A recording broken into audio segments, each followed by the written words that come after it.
Hello and welcome to Trojan Talk. I'm your host, Aaron Taylor. With me today is Katie Breland and Jordan Prough.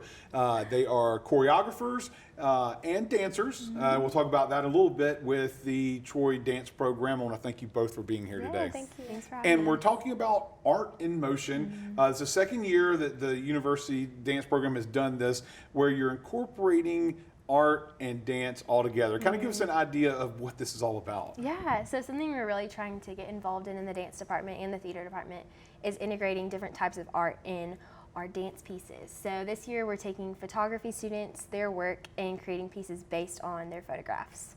And I know last year, it was based off of paintings.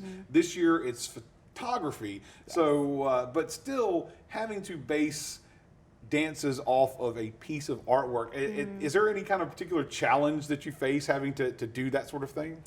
It's definitely difficult to take like a 2D image and try to like render it into movement and make it cohesive enough that the audience like really sees what your ideas are. But I think for me it's fun because I like to dabble in visual arts, so I love to play with line and color and like see how I can like also integrate that into my dance and my concept. And you're both dancers and you're both choreographers in this. Now, how do you, I guess, put those two together, dancing and choreography, all for the same show? It's a challenge. We have a lot of rehearsals in a week, but I think it's really cool to see how different choreographers are taking the different photographs and transporting a 2D image to a moving picture. So it's awesome to be able to see your ideas come to fruition, but also the work of others. Now, were the pieces selected for, art pieces selected for you, or did you get to select the pieces? Because you're both choreographed pieces here. So did you pick the pieces? Yes, we got sent a file of different images that were taken by Troy photography students, and so we were just able to pick out of those whatever we wanted to that inspired us. Yeah. Well, then the big question is, what did you pick? What inspired you?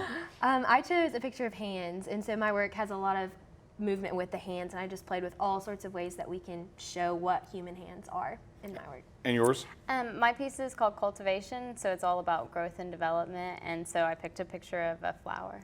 So now, did you have an idea of what you wanted to do before you picked your artwork? Because or did dance together, or the picture directly inspire what you choreographed?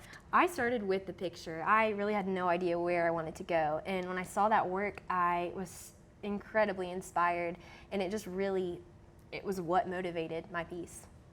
For me, I had a little bit of an idea of what I wanted to work with, and I had really wanted to make a piece about growth and like human like growth and development, and so the picture kind of played into that idea and just added like an extra layer on top of it. And in the dance itself, in the production, you're going to see the pieces that inspired the dances, correct? Like it's all projected and stuff like that, if I remember correctly from last year. It's really awesome how they're doing it this year. They're actually going to project the photo on a piece of fabric, and then the dancers are going to come through. So it's like the picture is actually moving, and it's a really awesome element that they're adding. So you get to emerge from the picture and then do the dance. So talk about being a student choreographer, because obviously you're dancers. So have you done any choreography before? Is this the first time you've done it? Is this something that comes easy to a student? It just depends. Some people kind of seem to have a knack for it. As a dancer, it is very different being like in charge of your peers, and like it's a whole different mindset, like being in a dance and like being told what to do versus like you're creating everything and like you're making the picture, and then you have to be able to like vocalize that to someone else and get them to do whatever it is that's inside of your head. So it's definitely a challenge, and I think some people kind of have a knack for it, and then others, you know, like feel more comfortable performing. So it's been really neat to see too how respectful of students are of your ideas, and even though they're your peers, they treat you like you're a choreographer coming in, and I think that's just been really humbling, the way that they have treated us as choreographers. And of course, you're just two of the pieces. And how many pieces total are they going to see? There's 12 total pieces. All right. And then a big finale with everyone at the end. An opportunity to see a lot of dancing on stage. Now, for anybody who's taking part in watching this performance, when and where can they see it? We'll be performing October 24th through the 27th at the TC Theater, and you can get tickets at troytheater.org or the box office on campus. Yep. All right, an opportunity to see any of those shows, pick up your tickets to see an amazing night of art and dance. I want to thank both of you for joining me here today, and hope everything turns out perfect on stage. So thank you. Thank you Thank so you much. for joining us on today's edition of Trojan Talk.